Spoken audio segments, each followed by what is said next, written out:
The Dunwich Horror. Part 9. Friday morning, Armitage, Rice, and Morgan set out by motor for Dunwich, arriving at the village about 1 in the afternoon. The day was pleasant, but even in the brightest sunlight, a kind of quiet dread and portent seemed to hover about the strangely domed hills and the deep, shadowy ravines of the stricken region. Now and then, on some mountain top, a gaunt circle of stones could be glimpsed against the sky.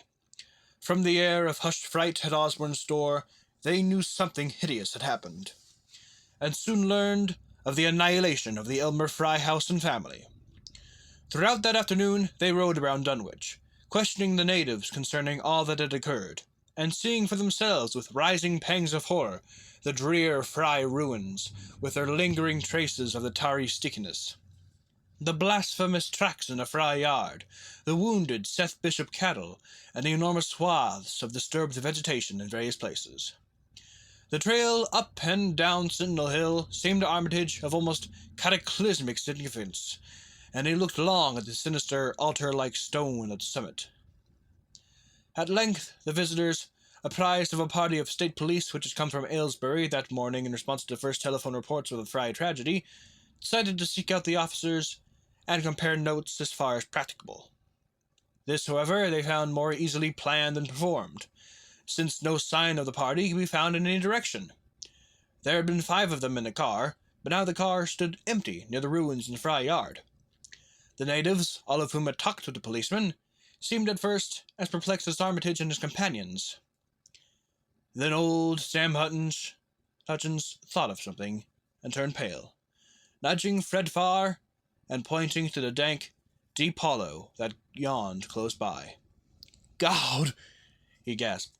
"I telled 'em not to go down in the glen, and I never thought nobody'd do it with them tracks and that smell and the whippoorwills a-screeching down thar in the dark of noonday." A cold shudder ran through natives and visitors alike, and every ear seemed strained in a kind of instinctive, unconscious listening. Armitage, now that he had actually come upon the horror and its monstrous work, trembled with the responsibility he felt to be his. Night would soon fall, and it was then that the mountainous blasphemy lumbered upon its eldritch course. Negotium perambulans in tenebris. The old librarian rehearsed the formulae he had memorized, and clutched the paper containing the alternative one he had not memorized. He saw that his electric flashlight was in working order. Rice, beside him, took from a valise a metal sprayer of the sort used in combating insects, whilst Morgan uncased the big game rifle on which he relied, despite his colleague's warnings that no material weapon would be of help. Armitage, having read the hideous diary, knew painfully well what kind of manifestation to expect, but he did not add to the fright of the Dunwich people by giving any hints or clues. He hoped that it might be conquered without any revelation to the world of the monstrous thing it had escaped. As the shadows gathered, the natives commenced to disperse homeward, anxious to bar themselves indoors despite the present evidence that all human locks and bolts were useless before a force that could bend trees and crush houses when it chose. They shook their heads at the visitors' plan to stand guard at the Fry ruins near the glen, and as they left, had little expectancy of ever seeing the watchers again. There were rumblings under the hill that night, and the whippoorwills piped threateningly. Once in a while, a wind, sweeping out of Cold Spring Glen, would bring a touch of ineffable fetor to the heavy night air, such a fetor as all 3 of the watchers had smelled once before, when they stood above a dying thing that had passed for 15 years and a half as a human being. But the looked-for terror did not appear. Whatever was down there in the glen was biding its time, and Armitage told his colleagues it would be suicidal to try to attack it in the dark. Morning came wanly, and the night sounds ceased. It was a grey, bleak day, with now and then a drizzle of rain, and heavier clouds seemed to be piling themselves up beyond the hills in the northwest. The men from Markham were undecided what to do. Seeking shelter from the increasing rainfall beneath one of the few undestroyed Fry outbuildings, they debated the wisdom of waiting, or of taking the aggressive and going down into the glen in quest of their nameless, monstrous quarry.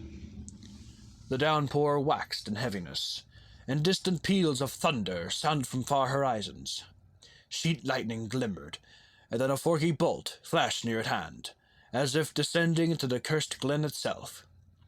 The sky grew very dark, and Waters hoped that the storm would prove a short, sharp one, followed by clear weather.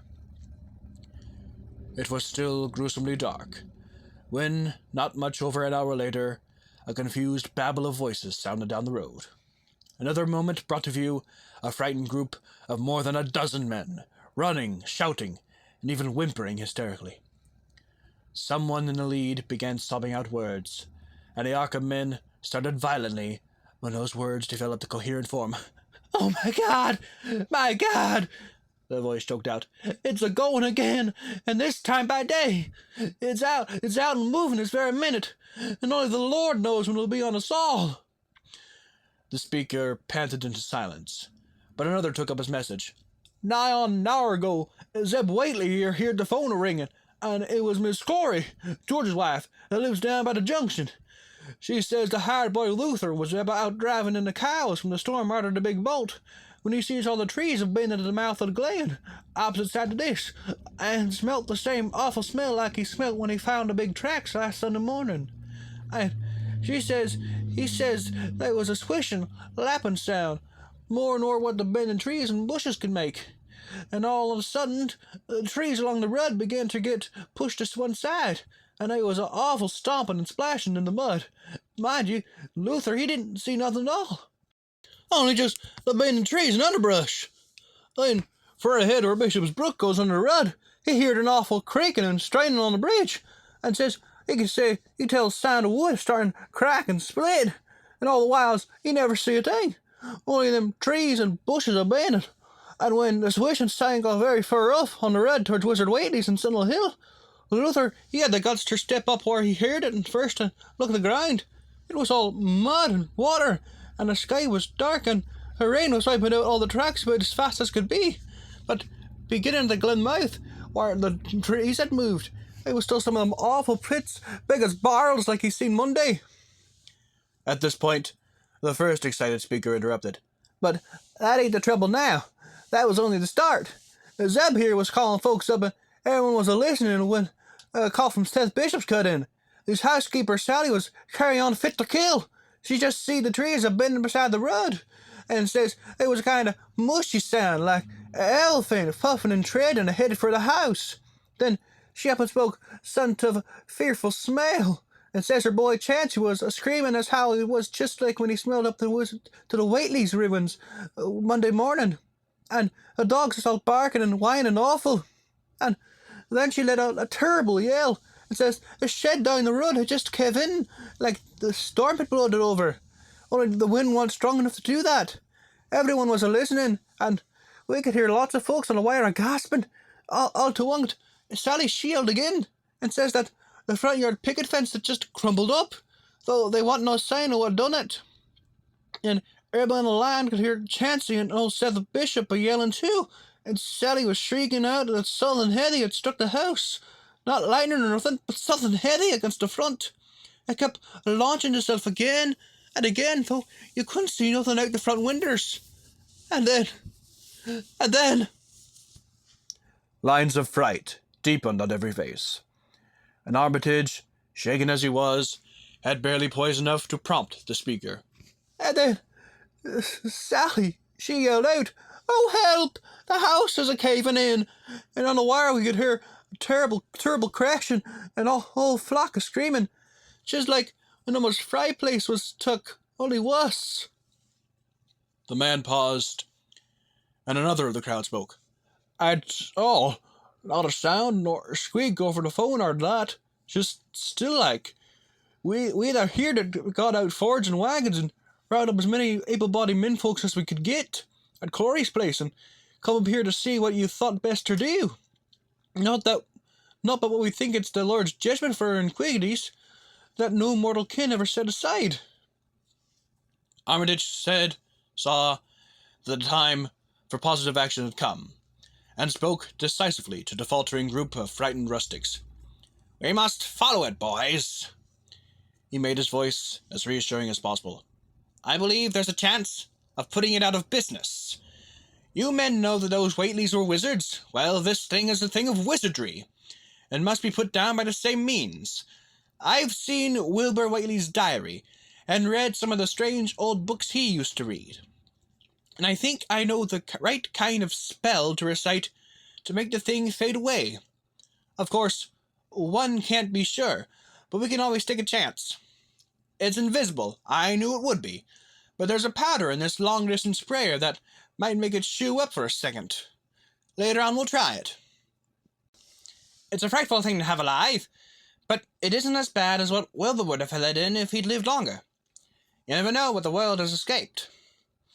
Now we've only this one thing to fight, and it can't multiply. It can, though, do a lot of harm, so we mustn't hesitate to rid the community of it. We must follow it, and the way to begin is to go to the place that has just been wrecked. Let somebody lead the way. I don't know your roads very well, but I've an idea there might be a shorter cut across lots. How about it?" The men shuffled about a moment. Then Earl Sawyer spoke softly, pointing with a grimy finger through the steadily lessening rain. I guess you can get the Seth Bishops quickest by cutting across the lower meadow here, wading the brook at the low place, and climbing through Carrier's mowing and a timber lot beyond. That comes about on the upper rud, mighty nigh Seth's, leader to the other side. Armitage, with Rice and Morgan, started to walk in the direction indicated, and most of the natives followed slowly. The sky was growing lighter, and there were signs that the storm had worn itself away. When Armitage inadvertently took a wrong direction, Joe Osborne warned him, and walked ahead to shoe the right one. Courage and confidence were mounting, though the twilight of the almost perpendicular wooded hill which lay toward the end of their shortcut, and among those fantastic ancient trees they had to scramble as if up a ladder, put these qualities to a severe test. At length they emerged on the muddy road to find the sun coming out. They were a little beyond the Seth Bishop place, but bent trees and hideously unmistakable tracks shewed what had passed by. Only a few moments were consumed in surveying the ruins just around a bend. It was the Fry incident all over again, and nothing dead or living was found in either of the collapsed shells which had been the Bishop house and barn. No one cared to remain there amidst the stench and tarry stickiness, but all turned instinctively to the line of horrible prints, leading on toward the wrecked Whately farmhouse and the altar-crowned slopes of Sentinel Hill. As the men passed the sight of Wilbur Whately's abode, they shuddered visibly, and seemed again to mix hesitancy with their zeal. It was no joke, tracking down something as big as a house that one could not see, but had all the vicious malevolence of a daemon. Opposite the base of Sentinel Hill, the tracks left the road, and there was a fresh bending and matting visible among the broad swath, marking the monster's former route to and from the summit. Armitage produced a pocket telescope of considerable power and scanned the steep green side of the hill. Then he handed the instrument to Morgan, whose sight was keener. After a moment of gazing, Morgan cried out sharply, passing the glass to Earl Sawyer, and indicating a certain point on the slope of his finger. Sawyer, as clumsy as most non-users of optical devices are, fumbled a little, but eventually focused the lenses with Armitage's aid. When he did so, his cry was less restrained than Morgan's had been. "God almighty! The grass and bushes is a-moving. It's a-going up, slow-like, creeping up to the top this minute. Heaven only knows what for." Then the germ of panic seemed to spread among the seekers. It was one thing to chase the nameless entity, but quite another to find it. Spells might be all right, but suppose they weren't? Voices began questioning Armitage about what he knew of the thing, and no reply seemed quite to satisfy. Everyone seemed to feel himself in close proximity to phases of nature, and of being utterly forbidden, and wholly outside the sane experience of mankind.